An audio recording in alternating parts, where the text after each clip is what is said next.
นหลักครับสวัสดีทุกคนเมื่อนี้กับพ่อเดียวคือเก้าแล้วทุกคนเลยอันเมื่อนี้ก็ต่อเงินบ้านทุกคนเลย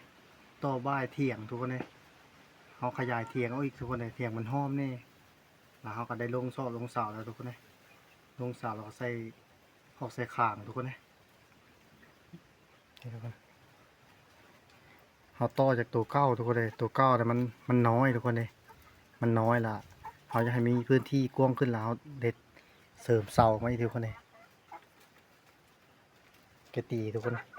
กำลังงามกระตีกันเลยเสากะเลยทุกคนเขาใส่เสาเขาต่อจากเงินไฟทุกคนเลยอันนี้ก็เสาเป็นเสาเงินไฟทุกคนเลยเขาเพิ่มอีก2 เสาทุกคนเลยขยายมาเสานี่ก็เป็นเสาไม้แค้นทุกคนเลยเขาใส่ไม้แค้นจนเบิดเสานี่อันเปนี่ก็เป็นไม้ละแอนทุกคนเลยขางมันนี่ขางแล้วใส่เป็นไม้ละแอนจนเบิดทุกคนเลยเขาเสริมเสามาอีกเพราะว่ามันห่อไม่รีดอกทุกคนเลยอยู่ทึ่งนะแล้วเขาก็ต่อมาจากเงินไฟทุกคนเลยหลังจากเขาต่อเห็นเงินไฟแล้วเขาก็ขยายตัวนี้ออกมาเลยทุกคนเลยยาวมาอีกให้มันกว้างขึ้นทุกคนเลยแล้วก็เสริมเสาความกว้างก็1.30 1.36 ทุกคนเลยเสานี่ก็สูง3 เมตรทุกคนเลยแล้วเขาก็มาบากเสานี่ให้เป็น1.30 ทุกคนเลย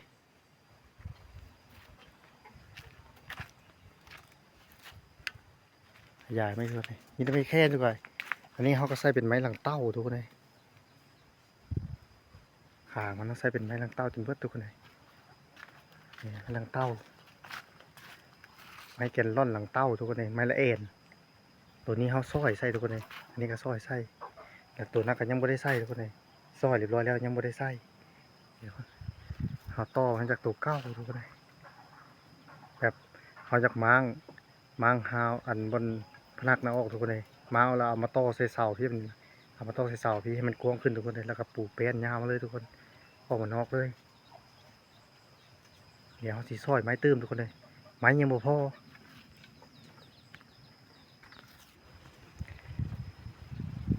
คนขางกะเอาเช็ดประมาณนี้เลยสลัดแล้วยังไม่ได้โต้ทุกคนเลยมันให้คนเดียวนี่ถ้าไปให้คนเดียวกะเขาแนะนำเอาสายไพ่เก้าทุกคนเลยสายไพ่เก้าแล้วก็มามัดเขียนไว้สักก้อนเลย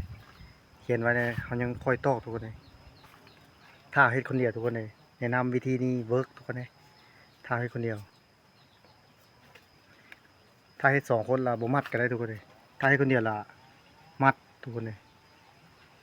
เพราะว่ามันตอกคนเดียวมันตอกไว้ทุกคนเลยส้นนึงมันต้องตกกันมันตอกคนเดียวนะมันจะได้ซ้อยตื้มทุกคนเลยขาง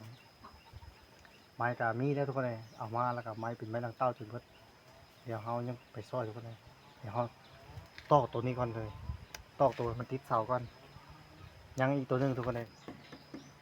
เขาจะตอกตัวนี้ใส่ส้นตัวนั้นทุกคนเลยใส่ส้นเสานะไปหาตัวนั้นทุกคนเลยเสาตัวนี้เดี๋ยวเขาตอกตัวนี้แล้วเขาจะค่อยไปซ้อยทุกคนเลยไปตอกกันสักก่อนทุกคน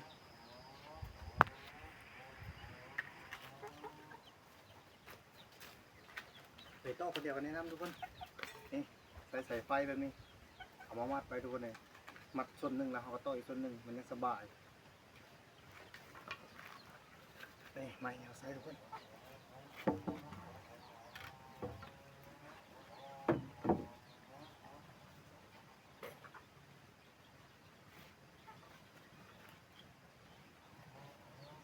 เดี๋ยวมัดไปก่อนทุกคนเพื่อความปลอดภัย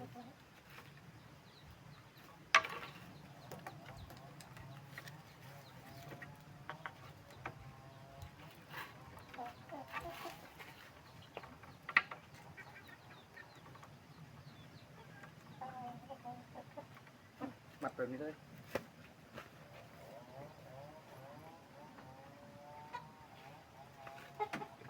เด็กที่เขาใส่กับเด็ก8ทุกคนมันแรงซอสเด็กน้อยระบบซอสทุกคนเลย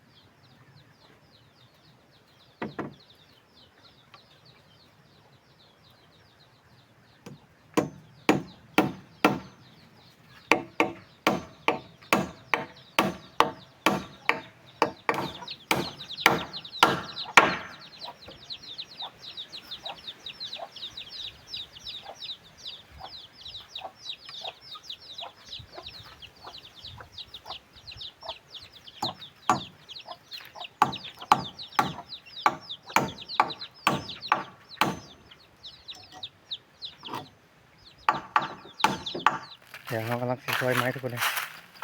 นี่ไม้กันเอาสิซอยสิโต๊ะเลยทุกคนเลย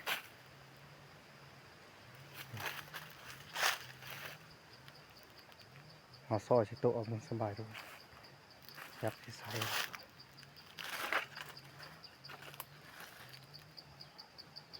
ไม้กองพูดทุกคนเลยยังไม่ได้ซอยเลยนี่ก็ไม้ลักหัวไม้ห้าวทุกคนเลยมีแต่ไม้ดีๆไม้แค้นทุกคนเอามาใช้ก็ได้ทางพูดก็เป็นไม้ซี่ทุกคน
ไม้เขาซอยแล้วก็สิได้ประมาณนี้ทุกคน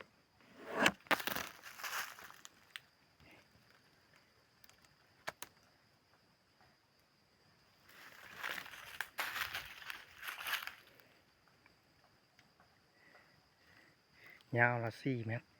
4 เมตรเศร้าทุกคนเลยไม้นี่ตัวนี้เขาก็ตี แข้งซี่ทุกคนเลย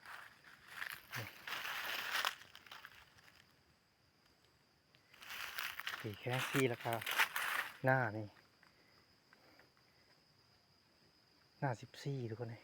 หน้า14 15ทุกคนเลยหน้ามันนะตัวนึงทุกคนเลยยังอีก2 ตัวยังวัดละซ้อยทุกคนอันนี้ก็สายตาล้วนๆทุกคนเลยบริมีแบบเลยมีแต่เฮาเทคเม็ดแล้วก็ขีดไว้แล้วก็ใส่สายตาเลยทุกคนเลยหลังจากแล้วทุกคน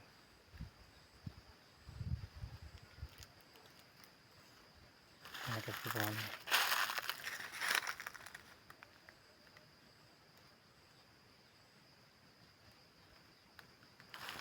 ไอ้ตัวนี้ก็เฮายังบ่ได้ทุกคนยังรักหัว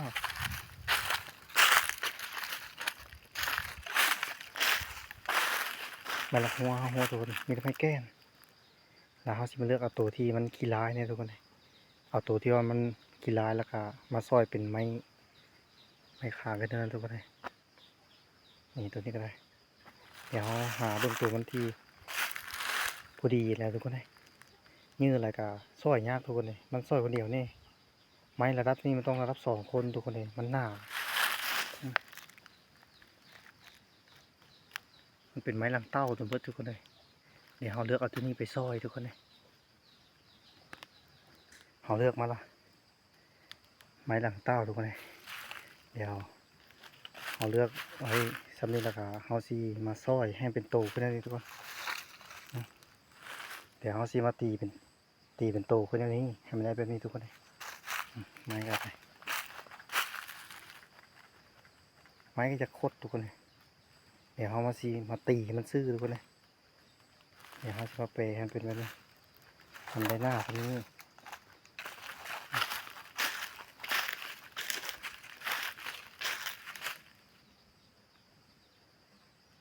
นี่ทุกคน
สองทุกคน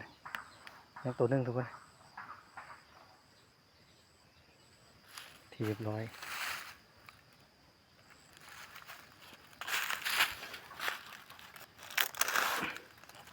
สายตาทุกคน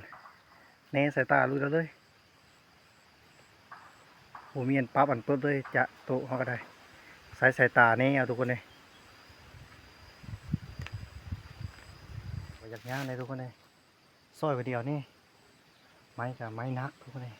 มันยาวซอยเนี่ยกับยาวทุกคนเลยมันบ่มีห้างนี่มีแต่เขาครึ่งเอาแล้วก็แน่สายตาทุกคนเลยบ่ได้เทคอย่างเลยมีแต่เอาก้าหน้าสมีนะเอาเทคเอาแมปแท็กจิตแล้วก็ขีดไปทุกคนเลยส้นมันนะแล้วก็ใช้สายตาแน่เอาเลยทุกคนเลยเดี๋ยวประมาณนี้ทุกคน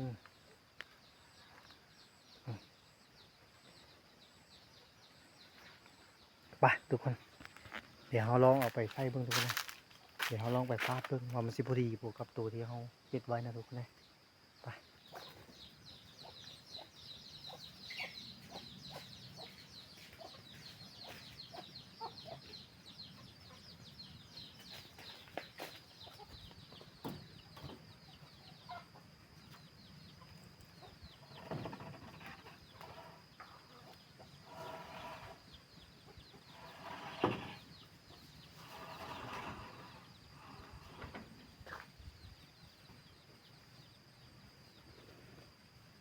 ทุกคน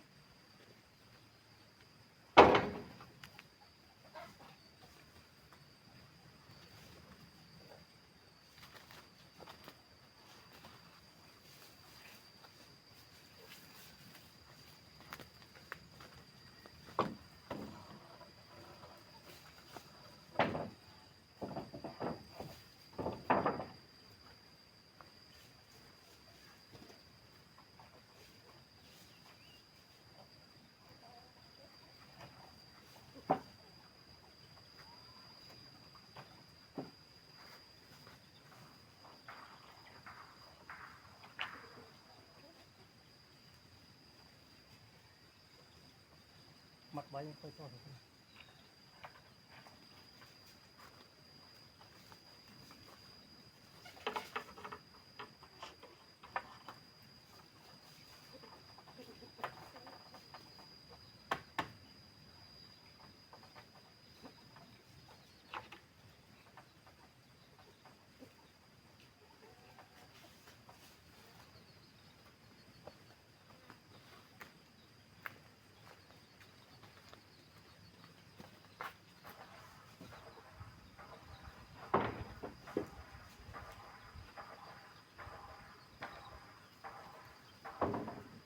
อ๋อซอยมันใส่ไม่ทุกคนเลยพอดีเป๊ะไปนี่ตัวก้าวเท้าออกไปซอยทุกคนเลยมันเล็กกระปูซอทุกคนเลยมันหน้าไปมันนี้เอาซอยไม่ซอยใส่ไม้ทุกคนเลยอันนี้ก็ตัวนี้ก็ซอยมากจริงทุกคนเลย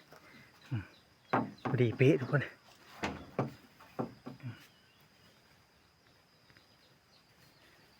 พอดีถึงทุกคนเลยยังอีกตัวนึงเลยทุกคนเลยยังทางกลางทุกคนเลยยังไม่ได้ซอยหาได้สองตัวทุกคนเลยตัวนี้เราเขาสีใส่ส้นตรงนี้ทุกคนเลยเขาสีใส่แปะตรงนี้เลยตัวบนซอยมันตัวนี้ยังอีกทางกลางทุกคนเลยเขาจะได้ซอยทางกลางตื้มสิแล้วเขาก็สิปูแป้นยาวมาที่ทุกคนเลยปูแป้นมันเลยใส่สามข้างทุกคนเลย